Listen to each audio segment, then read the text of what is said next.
Hello friends, मेरा नाम प्रीति है और आपका बहुत बहुत स्वागत है आपके इस यूट्यूब चैनल पर जिसका नाम है लेट्स ब्रेक इट। यहाँ हम एनटी यूजीसी नेट पेपर 1 की तैयारी करते हैं हिंदी में। तो जिसने भी चैनल को सब्सक्राइब नहीं किया है जल्दी से चैनल को सब्सक्राइब कर लीजिए। इसी के साथ साथ आप हमारे टेलीग्राम चैनल से भी जुड़ सकते हैं जिसका नाम है let's break NET JRF with Preeti. यहाँ जुड़ना इसलिए जरूरी है क्योंकि यहाँ हम हमारी क्लासेस की पीडीएफ वगैरह जो है अपलोड करते हैं, तो आपको यहाँ पर भी जुड़ जाना चाहिए। और इसका जो लिंक है वो मैं आपको डिस्क्रिप्शन बॉक्स में दे दूंगी, तो जरूर जुड़िए और हमारे साथ बने रहिए। चलिए, तो हम यहाँ पर एनटीए नेट पेपर 1 की तैयारी करते हैं जैसे कि मैंने बताया, और अभी हमारा रिसर्च एप्टीट्यूड चल रहा है और रिसर्च को हम काफी टाइम से पढ़ रहे हैं। पीछे लास्ट वीडियोस हमारे रिसर्च के ऊपर ही हैं, मीन्स के जितना भी हमने पढ़ा है अभी बिल्कुल बेसिक से लेकर, और अब हम काफी आगे बढ़ चुके हैं। तो जिसने पुराने वीडियोस नहीं देखे, मैं कहूंगी कि वो आफ्टर दिस वीडियो पुराने वीडियोस भी देखें। अगर आप अपना जो है जेआरएफ क्लियर करना चाहते हैं तो जरूर वो वीडियोस भी देखें जिससे कि आपको हेल्प मिलेगी। तो रिसर्च एप्टीट्यूड में हमने आज का जो हमारा टॉपिक है वो है डेटा कलेक्शन, यानी कि आंकड़ा संग्रहण या फिर प्रदत्तों का संग्रहण करना या इकट्ठा करना, एकत्र करना। ठीक है, तो ये जो है हमें आज का हमारा टॉपिक है डेटा संग्रहण या फिर आंकड़ा संग्रहण या फिर डेटा कलेक्शन। इसको जानने से पहले मैं एक बात और करना चाहूंगी। आपको याद होगा हमने स्टेप्स ऑफ रिसर्च प्रोसेस किया था, यानी कि अनुसंधान के मुख्य सोपान। जब हमने स्टार्ट किया था रिसर्च के बारे में पढ़ा था, रिसर्च का अर्थ जाना हमने, किस तरीके से होता है, मेथड्स ऑफ रिसर्च किए। उसी से पहले हमने क्या किया था, प्रोसेस भी की थी उसकी कि किस प्रकार हम जो है रिसर्च में आगे बढ़ते हैं या फिर शुरुआत ही कैसे करते हैं, ये हमने जो है समझा था। तो अब तक हम लास्ट वीडियोस में आइडेंटिफिकेशन कराए हैं, यानी कि आइडेंटिफिकेशन ऑफ द प्रॉब्लम। सबसे पहले रिसर्च के बारे में सोचने से पहले हमें क्या सोचना पड़ता है। अगर हम मान लीजिए पीएचडी, जैसे आप आफ्टर जेआरएफ पीएचडी करना चाहेंगे तो सबसे पहले आपको क्या सोचना होगा, विषय सोचना होगा ना, आपकी प्रॉब्लम सोचनी होगी, समस्या के किस पर आप रिसर्च करना चाहते हैं, किस विषय पर। तो सबसे पहला काम तो यही होता है कि क्या करना, अनुसंधान समस्या का सूत्रीकरण करना या फिर उसका फॉर्मुलाइजेशन करना या उसको आइडेंटिफाई करना। ये हम कराए हैं, पहला स्टेप हमने कंप्लीट कर लिया है। उसके बाद हमने लिटरेचर रिव्यू पढ़ा था, ये भी हम कराए हैं। डेवलपिंग ऑब्जेक्ट्स वगैरह ये सब हम देखा है, यानी कि साहित्य अवलोकन और उपकरण विकसित कैसे करें, मेथड्स देखे थे हमने इसमें। इसके अलावा हम ये अनुसंधान अभिकल्प तैयार करना है, यानी कि preparing of research design and sampling. इसके साथ ही हमने सैम्पलिंग भी की थी, यानी कि इसके अलावा हमने यहाँ पर और क्या देखा है, सैम्पलिंग भी देखी। ये भी इसी के अंतर्गत आ जाता है। मैंने आपको वहां पर बताया था कि रिसर्च डिजाइन में हम और क्या देख रहे हैं, सैम्पलिंग भी जो है देखकर आए हैं।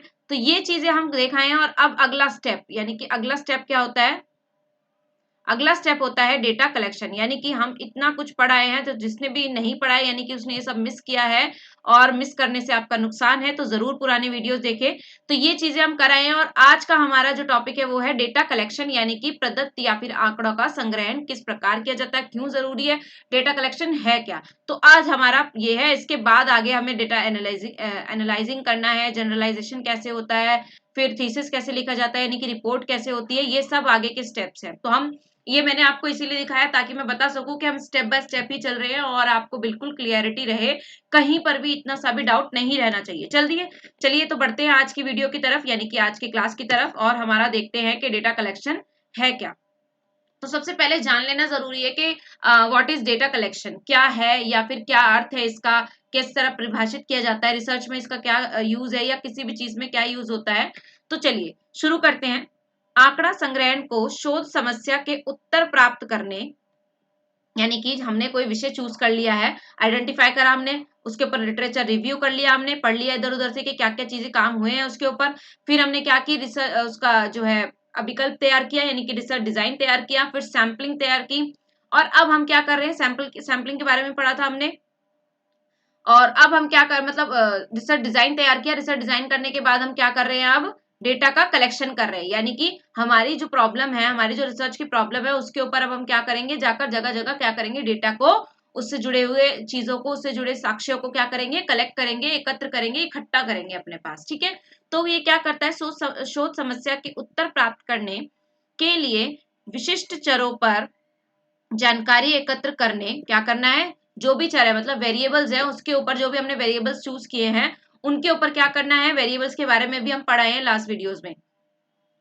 चरों पर जानकारी एकत्र करने और मापने, उनको उनका क्या करना, मेजरमेंट करने की एक प्रक्रिया के रूप में परिभाषित किया जाता है। किसी डेटा कलेक्शन को क्या करने के लिए, फिर से पढ़ रही हूँ, आंकड़ा संग्रहण को शोध समस्या के उत्तर प्राप्त करने के लिए, शोध की जो समस्या, शोध की जो हमने समस्या को चूज किया है या फिर विषय को चुना है, शोध समस्या के उत्तर प्राप्त करने के लिए विशिष्ट चरों पर जानकारी एकत्र करने के लिए और उसका मेजर करने के लिए, यानी कि उसको मापने की एक जो है क्या है, प्रोसेस है। ये पूरी प्रोसेस के रूप में हम क्या करते हैं, इसको परिभाषित करते हैं, किसको, डेटा कलेक्शन को। आगे किया जा सकता है, जो निष्कर्षों के रूप में उत्पन्न करने के लिए उत्तरों के प्रकार को भी क्या करता है, निर्धारित करेगा। यानी कि जो हमारा फाइनल डिसीजन होगा, फाइनल रिसर्च का जो हम रिपोर्ट तैयार करेंगे या फिर फाइनल रिजल्ट जो होगा रिसर्च करने के बाद, उसको भी क्या करता है, निर्धारित करता है। अगर हमारे पास डेटा ही गलत होगा, यानी कि हमने जो डेटा कलेक्ट किया है वही गलत होगा, तो हमारे रिसर्च के परिणाम जाहिर सी बात है गलत ही होंगे। तो इसीलिए क्या करता है, उत्तरों के प्रकार को भी क्या करता है, निर्धारित करता है। ये है इसका, ये अर्थ हमने देखा है कि क्या होता है डेटा कलेक्शन। इसको जो है डेटा कलेक्शन थोड़ा सा लंबी क्लास में चलेगा, क्योंकि इसके आगे की चीजें भी हैं, तो हम बहुत ही छोटा छोटा करके टुकड़ों में से समझ लेंगे, ताकि एकदम से आपके ऊपर बर्डन भी ना आए और हम आसानी से इस चीज को समझ ले, क्योंकि यहाँ से क्वेश्चन आता है। ठीक है, तो चलिए आगे बढ़ते हैं। आगे क्या कह रहा है, कलेक्शन ऑफ डेटा। अब एकत्रीकरण, पहले हमने ये जान लिया कि डेटा कलेक्ट करने का मतलब क्या है या क्यों जरूर, क्या है, अर्थ क्या है उसका, क्या होता है डेटा कलेक्शन। ठीक है, उसके बाद हम करेंगे प्रदत्तों का एकत्रीकरण क्यों किया जाता है या किस प्रकार किया जाता है, कौन सी विधियां प्रयोग में आती है या आती भी है या नहीं। ठीक है, तो देखते हैं। प्रदत्त एकत्रित करने के लिए के कई विकल्प या विधियां हो सकती हैं। क्या बता रहा है हमें कि प्रदत्त एकत्र कर, देखा हमने किया था ना, मात्रात्मक में देखो सबसे जो इम्पोर्टेंट होता है डेटा कलेक्शन के अंदर, क्या होता है, या तो क्वांटिटेटिव डेटा हो सकता है हमारे पास या क्वालिटेटिव। ये हम शुरुआत से पढ़ते हुए आए, मेथड ऑफ रिसर्च में भी हमने किया था, काफी सारे मेथड्स पढ़ लिए थे, लेकिन मेन जो होता है वो कौन सा होता है, डेटा मतलब कि कौन सा मेन होता है, या तो वो क्वालिटेटिव होगा या क्वांटिटेटिव, यानी कि गुणात्मक या फिर मात्रात्मक। या तो हम सांख्यिकी तौर पर डेटा को कलेक्ट कर लेंगे नंबर्स में, जैसे कि मैंने बहुत पहले क्लासेस में एग्जांपल भी लिया है कि मूवी हॉल में हम गए, कोई नई मूवी रिलीज हुई है और वहां जाके हमें कलेक्ट करना है डेटा के कितने, मतलब कि हमें ये कलेक्ट करना है कि मूवी किस तरह, मूवी को कितने स्टार्स मिलेंगे। आप पढ़ते हैं ना, जब आप मूवी देखने जाते हैं तो जाहिर सी बात है आप लोग भी देखते होंगे कहीं पे कि इस किस मूवी को कितने स्टार्स मिले हैं या कितना उसके रिव्यूज कैसे आए हैं, अच्छे आए हैं या नहीं आए। तो वो कैसे आता है, तो कोई ना कोई तो पर्सन उस पर रिसर्च कर रहा होता है ना, और वहां पे वो आपको क्या कर देता है, अपडेट कर देता है इंटरनेट पर, आपको पता चल जाता है कि हाँ इस मूवी को इतने स्टार्स मिले। तो वो लोगों से पूछता है, डेटा कलेक्ट करता है लोगों से, तो वो गुणात्मक भी होता है और क्वालिटेटिव भी होता है। वो क्या करता है, गुणात्मक यानी कि सब्जेक्टिव तौर पर जाकर एक एक लोगों के पास पूछता है, एक एक इंसान से पूछता है कि आपको मूवी कैसी लगी, और उससे वो क्या कर देता है, एक पर्पसिव, एक थॉट उसके ऊपर, एक व्यू उसके ऊपर, एक रिव्यू उसके ऊपर क्या कर लेता है, डेवलप कर लेता है। ठीक है ना, तो बहुत तरीके के मेथड्स हैं, ये बताना चाह रहा है यहाँ पर, मेरा कहने का मतलब यही है, सारी बातों का सार यही है कि बहुत सारी विधियां हैं जिससे हम डेटा को कलेक्ट कर सकते हैं, जो हमने पढ़े थे मेथड्स ऑफ रिसर्च के, हमने काफी सारे पढ़ लिए हैं। और उसके अलावा भी अब जो हम आगे देखेंगे कि अब डेटा कलेक्शन करने की क्या क्या विधियां हो सकती हैं। तो विधियां होती है, और शोधकर्ता जांच की प्रकृति, यानी कि जो भी जांच रहा है वो उसकी प्रकृति, उसका क्षेत्र, जांच का उद्देश्य क्या है, यानी कि क्या करना चाहता है, वो क्या बताना चाहता है अपने, मतलब जो भी जांच कर रहा है वो या रिसर्च कर रहा है जिसके ऊपर, उसका उद्देश्य क्या है। सॉरी, वित्तीय लागत, यानी कि इकोनॉमिकली कितना खर्चा है उसमें, समय की उपलब्धता यानी कितना टाइम लगने वाला है, ये सारी चीजें हम इसके अंतर्गत देखते हैं जब हम डेटा कलेक्शन करने जाते हैं। तब ऐसा ना हो कि डेटा हमने इतनी बड़ी मात्रा में ले लिया, इकट्ठा कर लिया कि हम उसको ऊपर उसी के ऊपर काम करने में लगे हुए और रिसर्च का टाइम चला गया। रिसर्च करने के लिए हमारे पास मिनिमम टू मिनिमम 3 इयर्स और मैक्सिमम टू 5 इयर्स होते हैं, तो इस 3 से 5 साल के बीच में हमें कंप्लीट करना होता है। अब डेटा हमने इतना सारा इकट्ठा कर लिया कि वो 6-7 साल तक चल रहा है, तो आपकी रिसर्च का कोई मतलब नहीं रहेगा। तो इसलिए समय की उपलब्धता का भी ध्यान रखना जरूरी है डेटा कलेक्ट करते समय, इत्यादि को ध्यान में रखकर उस उनमें से किसी एक विधि का चयन करता है। ठीक है ना, कोई भी एक विधि का चयन कर लेता है कि ये या ये, आगे हम देखेंगे इसकी विधियां भी कि किस प्रकार वर्गीकृत किया जाता है। प्रदत्त को तथ्यों का प्रतिनिधित्व करने के लिए एकत्रित की गई जानकारी, यानी कि कैसी कि जो भी उनसे हमें जानकारी प्राप्त हुई है, की गई जानकारी के रूप में परिभाषित किया गया है। किसको, प्रदत्त को, यानी कि जो डेटा है उसको किस रूप में परिभाषित किया गया है, डेटा को तथ्यों का प्रतिनिधित्व करने के लिए, यानी कि जो हमने फैक्ट सोचा है माइंड में, मान लीजिए मैंने अभी जैसे कोई मूवी आ रही है, लास्ट मैंने कोई भी नई मूवी नहीं देखी है, अगर मैं बात करूँ पुष्पा ही देखी है लास्ट मैंने मूवी अभी तक, तो पुष्पा की बात करूँ और अभी तक उसका नशा जो है उतरा भी नहीं है, तो पुष्पा की बात करते हैं। तो उसकी अगर मैं बात करूँ तो मैंने उसका एक छोटा सा ट्रेलर देखकर एक माइंड में बना लिया, एक थॉट बना लिया कि ये इस तरीके की मूवी होगी, साउथ इंडियन मूवी है, तो इसमें बहुत सारा थ्रिल होगा, बहुत सारा ड्रामा होगा, ड्रामा सॉरी ड्रामा तो कम होगा, बॉलीवुड मूवीज में ज्यादा होता है, तो मतलब बहुत सारा एक्शन होगा, एक्शन तो बहुत भरपूर होता है साउथ की मूवीज में। तो मैंने ऐसा एक थॉट बना लिया है, ठीक है ना, माइंड में, तो कुछ तथ्य मैंने डेवलप कर लिए अपने माइंड में, और उनका क्या करने के लिए प्रदत्त फिर हमने क्या करा, मैंने मूवी नहीं देखी मान लीजिए, या फिर मैंने मूवी खुद देखकर कुछ डेटा बनाया, या फिर मैंने लोगों से पूछ करके, तो वो क्या करेगा, उसका प्रतिनिधित्व करने के लिए एकत्रित की गई जो हमने जानकारी एकत्रित की है, वो तथ्यों को क्या कर देगा, हमारे जो हमने माइंड में थॉट बना लिया उसको सही है या नहीं, कहाँ तक सही है, ये हमें किससे पता चलेगा, जब हम डेटा को कलेक्ट करेंगे तब। यानी कि जब हम लोगों से पूछेंगे कि आपने मूवी देखी तो आपको क्या लगा ज्यादा, क्या उसमें एक्शन ज्यादा था, ड्रामा ज्यादा था, रोमांस ज्यादा था, या थ्रिल ज्यादा था, क्या ज्यादा था, तब पूछेंगे, तब तो धीरे धीरे जैसे जैसे हमें लोगों से पता चलेगा तो हम क्या कर लेंगे, उससे वो डेटा जो हमारे पास कलेक्ट हुआ उससे हम क्या करेंगे, रिजल्ट तैयार करेंगे, एक रिव्यू तैयार करेंगे कि ये मूवी में इस प्रकार से ये काम हुआ है। तो ये होता है पूरा डेटा कलेक्शन का जो है हमारा, कि हम कौन सी विधियां चुने, किस प्रकार से उसका क्षेत्र क्या है, जांच करने का उद्देश्य क्या है हमारा, फिर टाइम पीरियड का भी ख्याल रखना पड़ता है हमें इसके अंतर्गत। आगे बढ़ते हैं, प्रदत्तों के बारे में कुछ महत्वपूर्ण तथ्य। अब जो है डेटा के बारे में, ये हम सिर्फ और सिर्फ अभी क्या कर रहे हैं, सिर्फ मैं आपके लिए एक ओवरव्यू तैयार कर रही हूँ, एक आपको थॉट दे रही हूँ कि मतलब ये होता है डेटा कलेक्शन। अभी इसके आगे का जो मेन काम है वो तो हमारा बाकी है, ठीक है ना। तो ये हम सिर्फ क्या कर रहे हैं, एक ओवरव्यू बना रहे हैं, आसपास एक जाल जिसे बोलते हैं ना, कि वो बुनना के वो आसपास की चीजें किस तरीके से आगे बन रही है हमारी, आगे कैसे बढ़ना है हमें, मैं वो आपको यहाँ पर क्लियर कर रही हूँ। चलिए तो आगे देखते हैं महत्वपूर्ण तथ्य क्या है, किससे जुड़े हैं, ये डेटा से जुड़े हैं। प्रदत्त परिकल्पनात्मक चरों के बारे में तथ्यों का प्रतिनिधित्व करते हैं। अब ये आपको बता रहा है कि प्रदत्त करता क्या है, मतलब क्यों जरूरी है डेटा हमारे लिए। ठीक है, यहाँ हमने पढ़ा कि डेटा है, डेटा कलेक्शन होता क्या है, उसमें क्या क्या चीजें होती हैं, किस बात का ध्यान रखना होता है, और अब हम क्या कर रहे हैं कि जो है डेटा किस काम में आता है, या फिर जो उसके तथ्य है वो क्या करते हैं।